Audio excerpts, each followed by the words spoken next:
يلا بينا نعمل معاكم خبز جديد خالص، خبز التميس، الخبز الافغاني. جميل جدا وينفع نغمس بيه اي حاجه، عدس، ملوخيه، نعمله حشوات جبن. جميل جدا، عجب الولاد جدا. يعني الخبز ده بره دلوقتي عامل 30 جنيه الرغيف الواحد. احنا بقى هنعمل من كيلو دقيق كل الكميه اللي احنا شايفينها دي. يلا نسمي الله ونصلي على الرسول، بس ما تنسوش اللايك والشير وتفعلوا الجرس في قناتي. ده حياتي وده شغلي، بحبكم في الله.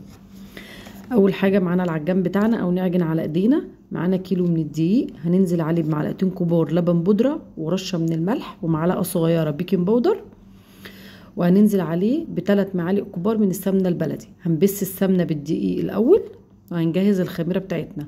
معانا معلقه من الخميره البيره او الخميره الفوريه، 3 معالق كبار من السكر، ونص كوبايه ميه دافيه. هنسيبهم يخمروا لحد ما نبس العجين الدقيق بالسمنه بتاعتنا.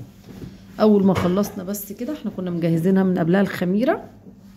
هننزل بقى بالخميره بتاعتنا بالشكل ده كده. ننزل بالخميره وهننزل عليها كمان بكوبايه من الميه الدافيه. يبقى احنا كده معانا كوبايه ونص ميه دافيه. هنشغل بقى العجان بتاعنا الاول على سرعه وسط، وبعد كده هنعلي السرعه.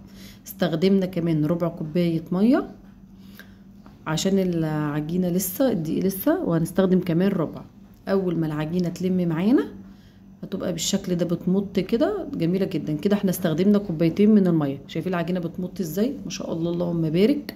هنجيب بقى طبق مدهون بالسمنه وهننزل فيه بالعجينه بتاعتنا بالشكل كده. شايفين صباعي بدخله جواه ما بيلزقش، يعني العجينه ناجحه ما شاء الله، اللهم بارك. خدت معانا 7 دقايق عجن. لو هتعجني على ايديكي هتعجني لمده 12 دقيقة. هندهن دهنة من السمنة على الوش وهنسيب العجينة تخمر لمدة نص ساعة. بعد ما خمرت بالشكل ده ما شاء الله، اللهم بارك، هنجيب بقى صواني البسبوسة اللي عندنا. احنا جايبين صينيتين بس، هندهنهم دهنة من السمنة الصينيتين بالشكل ده كده.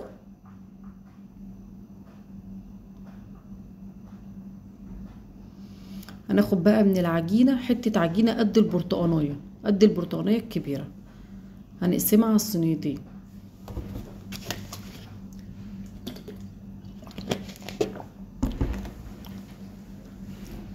هناخد كمان واحدة بالشكل ده كده. احنا بقى هنشتغل بايدينا مش هنشتغل بنشابة، هنبطط كده بايدينا ونفرد بايدينا. شايفين؟ ادي فردنا واحدة وادي التانية. هنسيبهم يرتاحوا لمدة نص ساعة تخمر تاني. هنجيب بقى الصاجين بتوعنا، هندهن فيهم دهنة من السمنة وهنعمل برضو العيش فيها. نعمل عيش صغير شوية، ده عيش قد الليمونة الكبيرة بالشكل ده كده. الصاج بتاعنا ده هياخد ما شاء الله اللهم بارك 5 ترغيف. هنبطط بايدينا بس كده حاجة بسيطة، وهنسيبهم برضو يخمروا لمدة نص ساعة. بعد ما عدى نص ساعة احنا هنا عملنا غلطة. المفروض ما كنتش انا بططها تاني، المفروض كنت ادوس بصوابعي على طول.